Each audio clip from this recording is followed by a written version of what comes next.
లక్ష్మణ్ కుమార్ చెప్తున్నాడు మేము క్లియర్గా కొనుక్కున్నాము, మాకు అమ్ముకునే రైట్ ఉందని.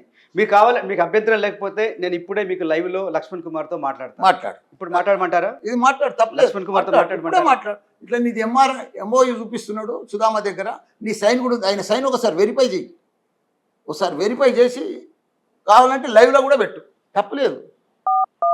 మంచిగా అడుగుతున్నాడు. ఎంఓయూ చేసిరా లేదా పైసలు లేకుండా సుధామ కూడా స్టే తెచ్చిండా అని అడుగు.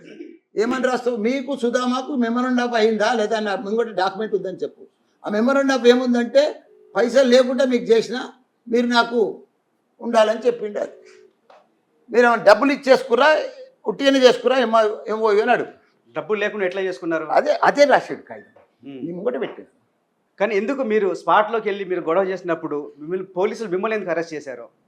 అదే కదా, ఉల్టా వాళ్ళంతా ఫిక్సింగ్ అయ్యి వచ్చారు. వాళ్ళు మేమేం చేస్తాం చెప్పు, గవర్నమెంట్ వాళ్ళది ఉంది కదా. ఇంతకాలం మీరు అధికారంలో ఉన్నారు కదా, మీరు ఎందుకు దాన్ని సాల్వ్ చేసుకోలేకపోయారు? వాళ్ళు దొంగ డాక్యుమెంట్ నీ ముంగట పెట్టే కదా పేపర్. ఇప్పుడు అది నా భూమిలోకి వచ్చి నాది ఒరిజినల్ డాక్యుమెంట్ పెట్టుకొని వాళ్ళ దొంగ డాక్యుమెంట్ తీసుకొచ్చి నేను ఇట్లా సాల్వ్ చేసుకుంటే చెప్పు.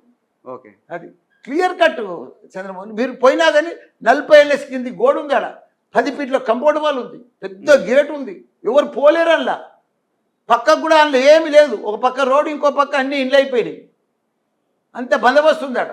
అంటే మాతో చెప్తున్నాడు, నేను నిజాయితీగా నేనే కొనుక్కున్న భూమిని మల్లారెడ్డి కబ్జా చేశాడు, కావాలంటే మీ ఆఫీస్కి వచ్చి సుధామాన్ కూడా తీసుకొస్తా అని చెప్తున్నాడు. సుధామాన్ తీసుకురా, ఈ పేపర్ తీసుకురా, అందరి తీసుకురా, నేను కూడా వస్తా, తప్పులేదు చంద్రమోహన్.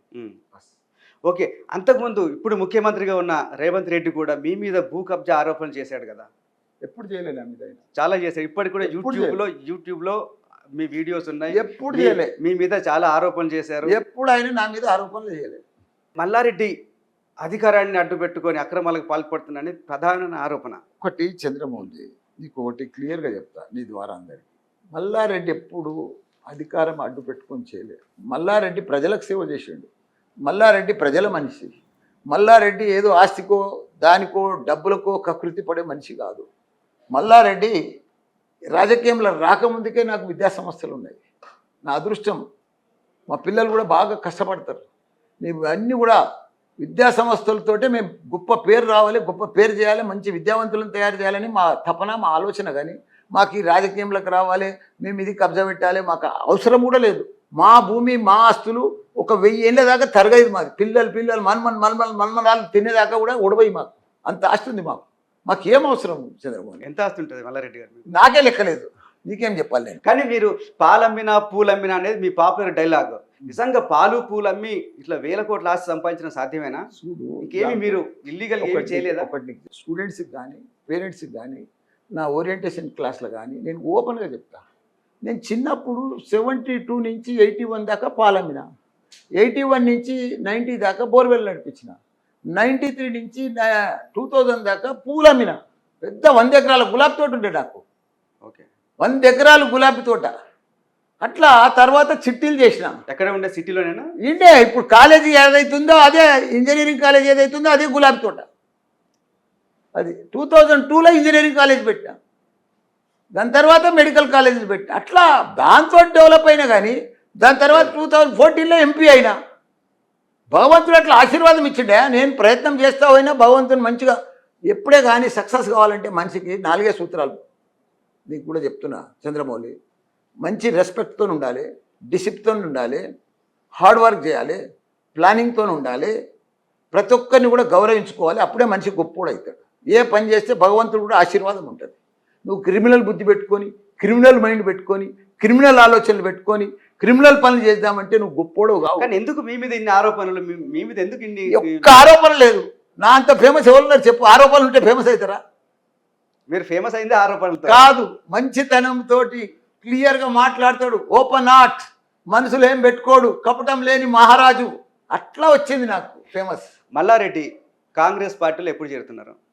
నేనెందుకు చేరుతున్నాయా కాంగ్రెస్లో? నాకు అర్థం కాదు. మీరంతా కాంగ్రెస్ అంటున్నారు.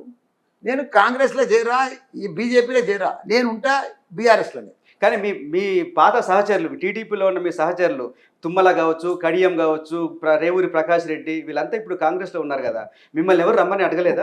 చూడు చంద్రమౌళి, నాకు రాజకీయంలో 2014 దాకా ఇంట్లో మెంబర్ కాదు.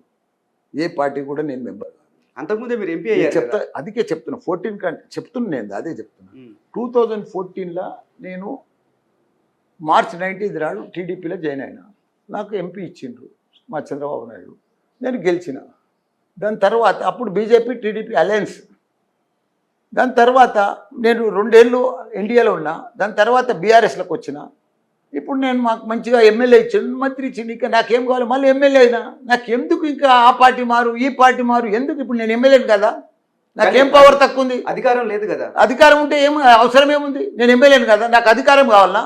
ఇన్నేళ్ళు నేను రాజకీయంలోనే ఉండి అధికారంతో ఇచ్చేసిన ఇవన్నీ కాలేజీలు ఇవన్నీ కూడా. మరి మీరు కర్ణాటక వెళ్ళి డిప్యూటీ సీఎం శివకుమార్ని ఎందుకు కలిశారు? కలిసినమయ్యా, నాకు కొన్ని ప్రాబ్లమ్. పార్టీలో చేరదామని కాదా? పార్టీలో చేరదామని కాదు, నాకు కొన్ని ప్రాబ్లమ్స్ ఉన్నాయి, అవి చెప్పుకుంటేందుకు పోయినా.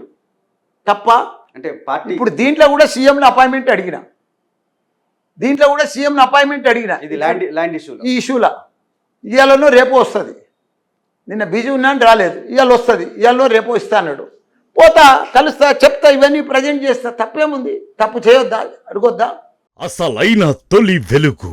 ఫాలో వాట్సాప్ @తొలి వెలుగు official.